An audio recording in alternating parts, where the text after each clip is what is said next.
A very, very warm welcome to the program, everyone. Working from France for the summer, 필립아이젠바이스, partner at XecutivAccess Limited, will share his insights on the exciting headhunting landscape. XecutivAccess Limited is one of Asia's premier executive search firms focusing on financial services. Philip, thank you so much for joining us today. Thank you. Pleasure. Amazing what technology can do. France, Seoul, easy, like next door. Thank you, Philip. Now, Philip, how did COVID-19 affect the headhunting industry? Of course, it affected us. The beginning of COVID-19, so really last year, was a shock to the industry. Everything stopped. We lost a lot of mandates. Mandates were canceled. And now also I think clients have gotten comfortable with making hires without physically meeting anyone. Everything through Zoom or Skype, as the case may be. Recently, the headhunting industry has used technology to connect job seekers and businesses through the internet and even using mobile. Are there any advantages and disadvantages compared to the past? Yes, definitely. Firstly, on technology in general, I get the question all the time, oh, you're headhunters, everything used to be very private and very discreet, but now everything goes through LinkedIn, so therefore your business must suffer. The answer is no, not at all. LinkedIn does not compete with us. LinkedIn competes with recruiters. You remember how I defined those earlier? So kind of less senior assignments, larger scale hiring, that's where LinkedIn is the instrument of choice. That was never our area of competition. What happened with communication? It is so easy now to discuss things on Zoom. And that has really changed the way that we work. It's much easier to reach out to people. The United States issued an advisory to warn U.S. businesses about risks to their operations and activities in Hong Kong after China's imposition of a new national security law there last year. From within Hong Kong, how are they assessing the U.S.-China conflict? I think there again, if you look back on the history of U.S.-China, U.S.-Hong Kong relations, a lot can be said. I've been living in Hong Kong for 30 years. Hong Kong goes through ups, it goes through downs. One day, America is happy with Hong Kong and China. The next day, it is not.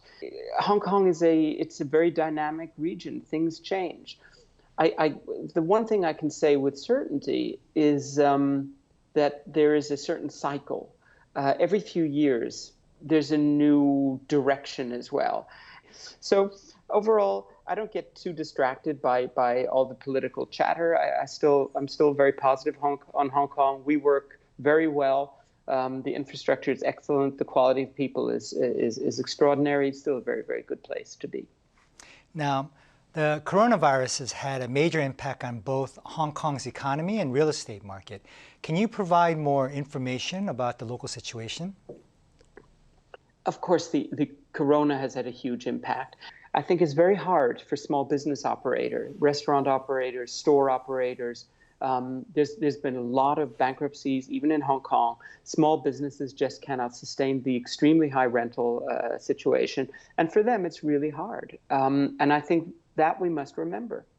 And these are businesses that need support. They need financial support. We need to support them by spending money in these small independent shops, restaurants, stores, etc., and not just support the big, large companies that are well capitalized. Different perspective, of course, is us in the financial sector. Overall, we've done quite well. It's important to remember that there's been no real layoffs in Hong Kong because of corona. In the financial sector, particularly with the well-paid jobs. There's also not been an impact on the real estate market, which, as you know, is a very important indicator of Hong Kong. Real estate is as high as ever. Corona has not hurt it.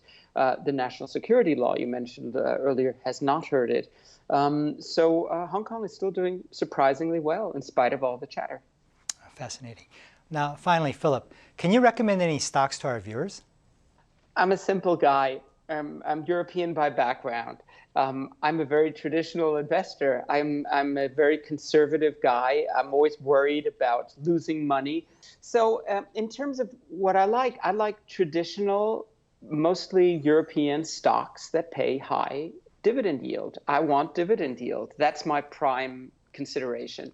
So if you look at, say, I like Germany as a market for obvious reasons. I'm German, but I like the way the German companies are run, and they're very conservative. They're a little boring, but you get a great dividend yield. Let me look at this. BASF, one of the largest chemical companies in Germany, have been around forever. They pay dividend of 4.96% at a PE of 12. Or look at Allianz, the German insurer. Very high quality company, 4.6% yield. They trade at what? Price earnings, 10.7. I like something like also in Europe, outside of Germany, some of the French companies are quite good. One of my favorites is Engie. That's Engie. They say E-N-G-I-E. It trades at 11.3. It came down a lot from several years ago because they had a big transformation. They've got a dividend yield of 4.7%. At least they're paying it now. They didn't for a couple of years. That's a good stock, in my view. Or something like Zurich Insurance, Switzerland. How boring can you get? A Swiss insurance company called Zurich. They're globally active. They've got about a PE 15, dividend yield 5.48%. So, or like Munich Re, it's a reinsurance company, again 4% something yield. Those are the type of stocks that I would like. Brilliant. 필립아이젠바이스, a sophisticated author and veteran and cosmopolitan headhunter. Thank you so much for being with us today. My pleasure. Philip recommends a cornucopia of high dividend yielding stocks. His German stock picks are BASF, Allianz, and Munich Re. His Swiss stock pick is Zurich Insurance. His French stock recommendation is Engie, and his final stock pick is Canada's Manulife. Thank you so much for being with us today. I know it's a very hot summer and Corona is still with us. Until we meet next week, please be safe and healthy.